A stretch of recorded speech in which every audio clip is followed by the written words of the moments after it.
I think there are a variety of forms of resistance that we see in our work as journalists in the field. Everything from the mistrust, people not wanting to talk.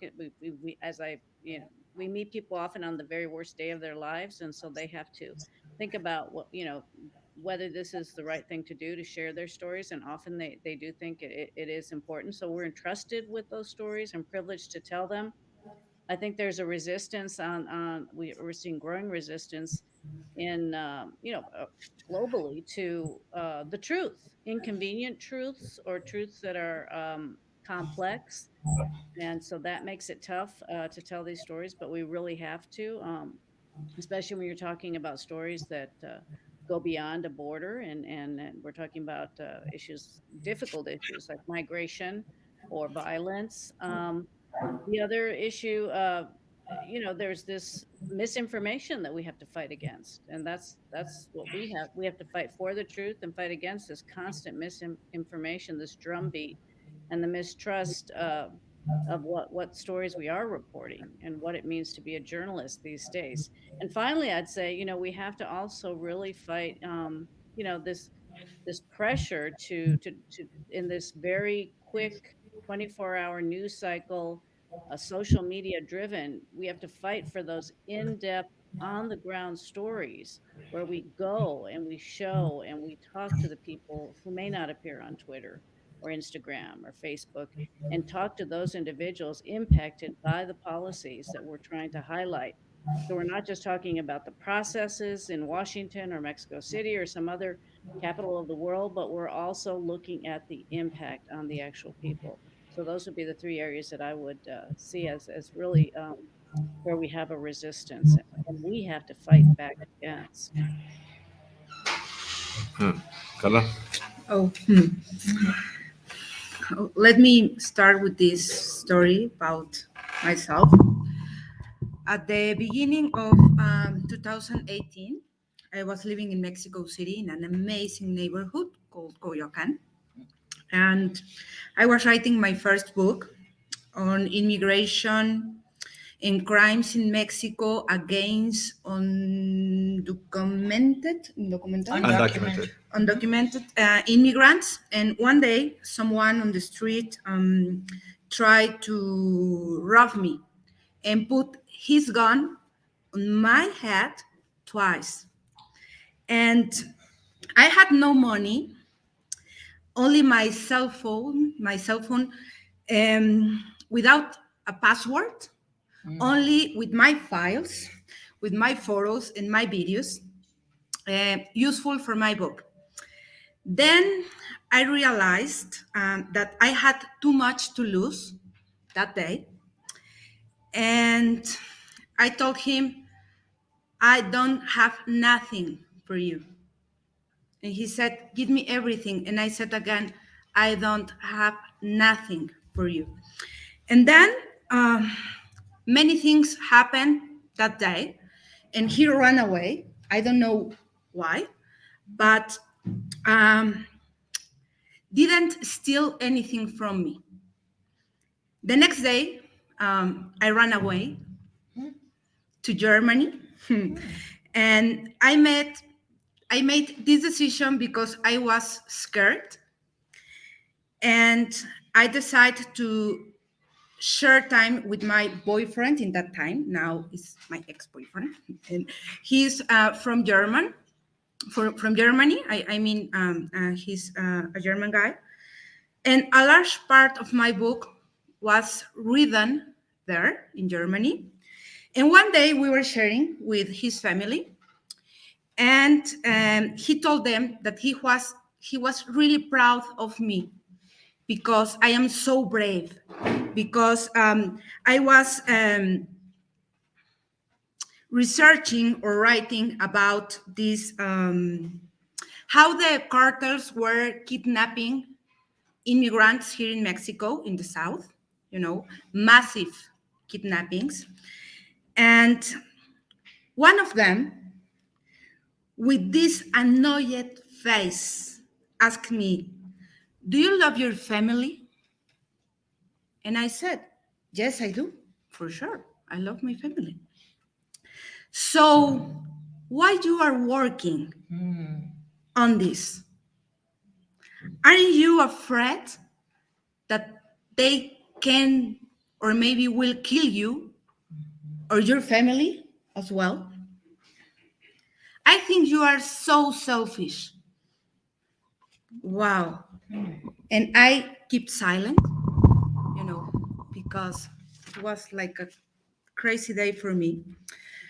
And after that, I called my father and asked him if he was afraid because of me. And he said, no, not at all. Do you think I support you beyond death? Keep writing. And it was super strong for me, and I did it. After finishing my first book, my first manuscript, I had to change something because of my main source was murdered. Yeah. And he was from Guatemala, and he helped a lot for writing my first book. A month later, I went to Guatemala to show my respect to his family and also to share my book at the International Fair Book there. And some women came to me and told me that I was brave again and said, thank you so much. And I asked why. And they said, for telling these stories, our stories, and for resisting, and for share our stories, And then, after many months, since this horrible question for me, I realized that I resist because I am alive and because I don't want to say as a cliche, but the word matters to me and life matters to me. And now I can say I'm a journalist because it's my way to explaining the world, my world, and myself. And I really believe that resistance is about do not losing sensitive, do not losing beauty, a sense of honor, love, empathy, and truth. So I think we need to defend all the time our joy, our smile. And I think this is the real revolution in dark times, because I think for me, the real question today is how resistance meets journalism, in the other way. And now for me, this is personal. And at the same time, it's about to preserve, sorry, our community and work for it. And it's about being subversive, subversive, yes, and smart and kindness. And in these times with this new long corona postmodernidad. Postmodernity. Yes. Yeah, that's all. That's a phrase. COVID postmodernity. Yeah. This for me. Okay. Okay, so I think we're done now.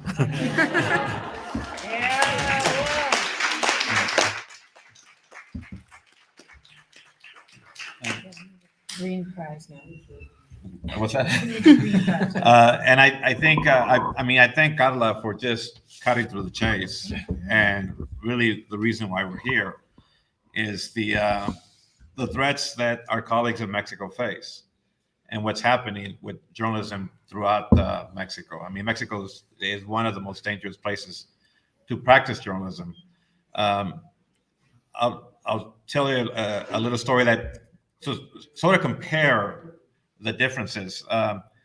I'm also a Mexican journalist. I'm born in Mexico, but raised in the United States. Became a U.S. citizen, and I have spent half my life in Mexico as a correspondent. Um, in the late 2000s, I came to Mexico because I wanted to do what Karla said. You know, describe the smiles on people's faces, the harmony that's in this beautiful country, my homeland. I wanted to reconnect with my roots, my culture, etc. And I remember my mother asking me, "Just promise me you'll never cover drug trafficking." And I had no interest in that because I mean, my parents at that time were living on the border and saw firsthand what that meant. You know how drug traffickers can just kind of take over a business, et cetera, through money laundering, et cetera. And I really had no interest. I just said, "No, claro que no." I mean, I'm gonna do my thing, do stories about Mexico's hope, and not its despairs. There's only so much you can try to shut the sun. ¿Cómo se dice? Tapar el dedo, el sol con un Sol con un dedo. dedo. To cover the sun with your finger. And it was really and this is kind of a story about journalism itself. I mean, I came as one of 12 people in our Mexico bureau. We had the largest bureau of any media in the United States.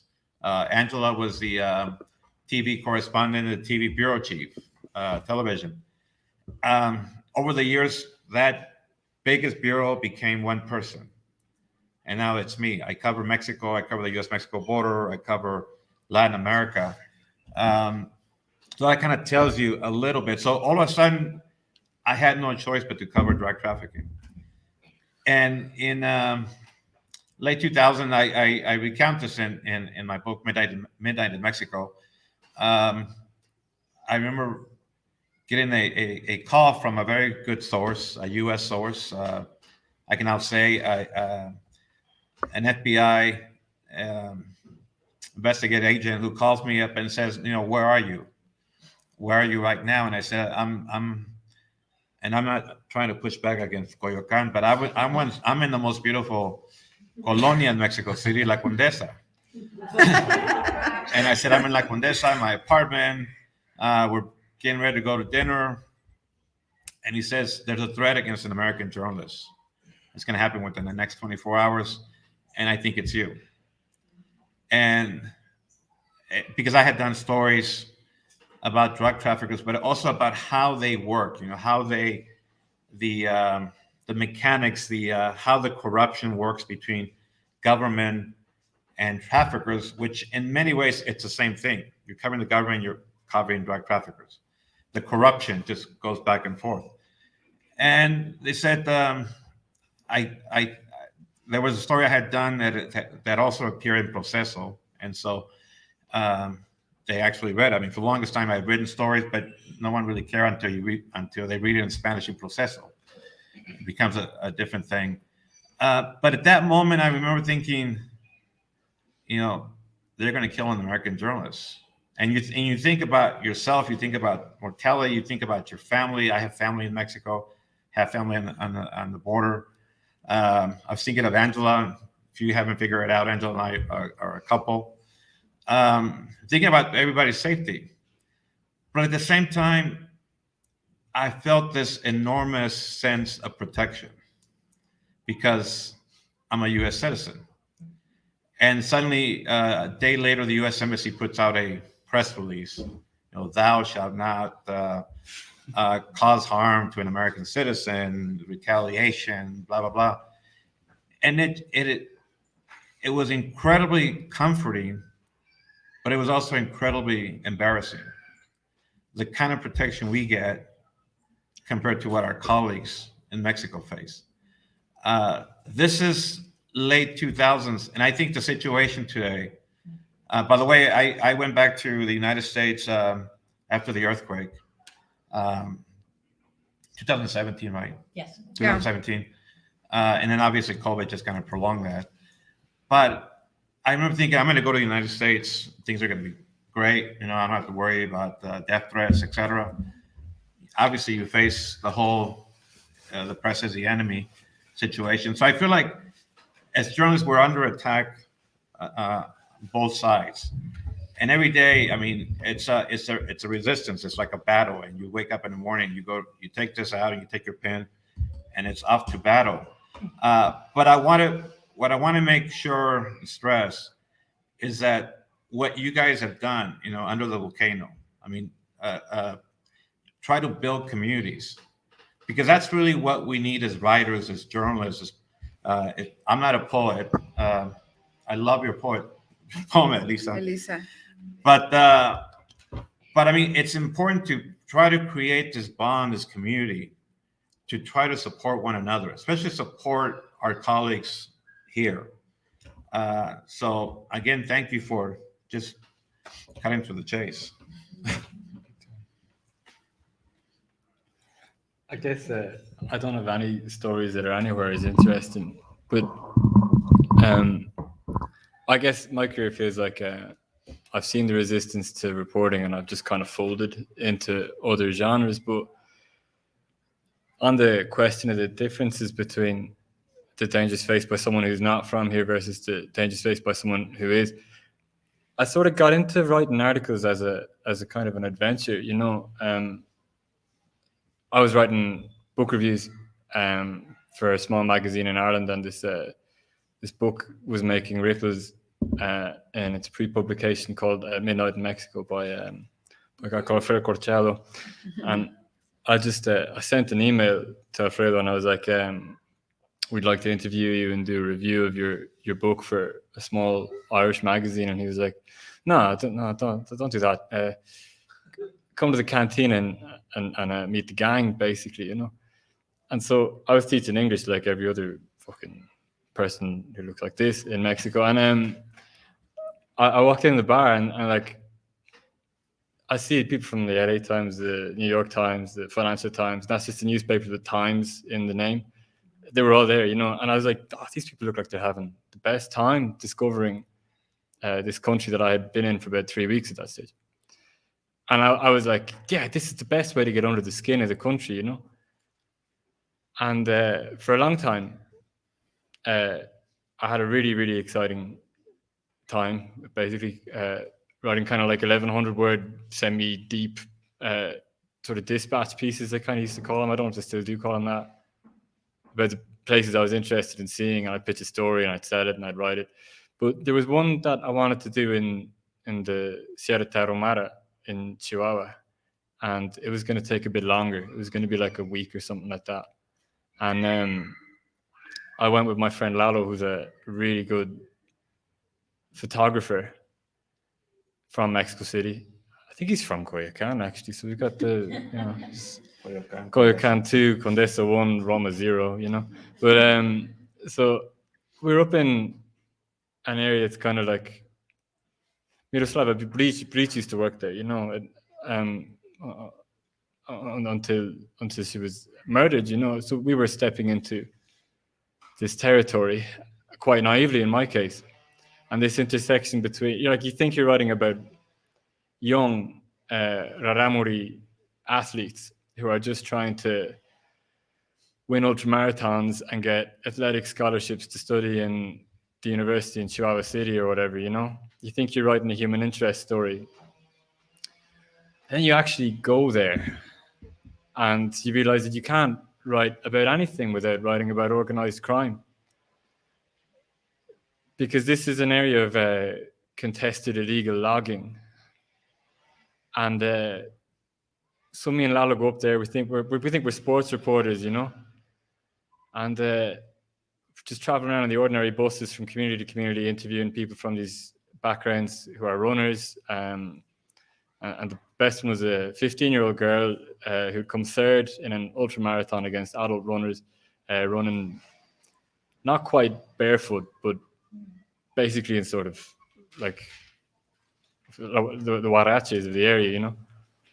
We get on this bus and we sit on the bus and we're off under this beautiful sort of ultramarine morning, you know, lovely light forest, how pretty that is, etc., etc. And this one of the stops, this young fella gets up and he sits conspicuously directly in front of my colleague Lalo, who's on this side of the bus. And he just makes sure that Lalo sees the gun that he's holding in the pocket of his hoodie. And it's like he's sending the message to Lalo, not to me, you know. And that just brought it home to me. Like, I was playing one game and he was playing another with totally different stakes. And okay, we published a story, his name's on the credits, everything's fine. But there was no way for that differing level of resistance in the environment to come through the article. You don't write an article about, well, you know, it was pretty easy for me writing this, but my photographer was threatened. That doesn't come into the journalism, you know, it doesn't come into the reportage. You can't get it across at a kind of a meta frame, you know. And when I say I met resistance in reporting and I folded, like, those differentiating experiences just led me to write my first novel, basically, which the plot of which pivots on, it's two different countries for a foreign correspondent who's from very far away versus a correspondent who was born and raised here, you know. So yeah, that's my little 2 cents on that, I guess, you know. But like one of the phrases we used when we were preparing for this was you said the words get the plight. How do we get the plight from sources, you know? And I guess, like, when that environment is so resistant and so threatening, like, how do you get people to step out and trust you to tell those stories? Angela? Well, I just want to jump in. I really admire hearing all the stories in Karla. It reminds me of so many of the women journalists that I've had the privilege of being side by side in the field with in Juarez. And when you talk about two different countries and the danger level, I mean, I can't reiterate enough. It pales in comparison.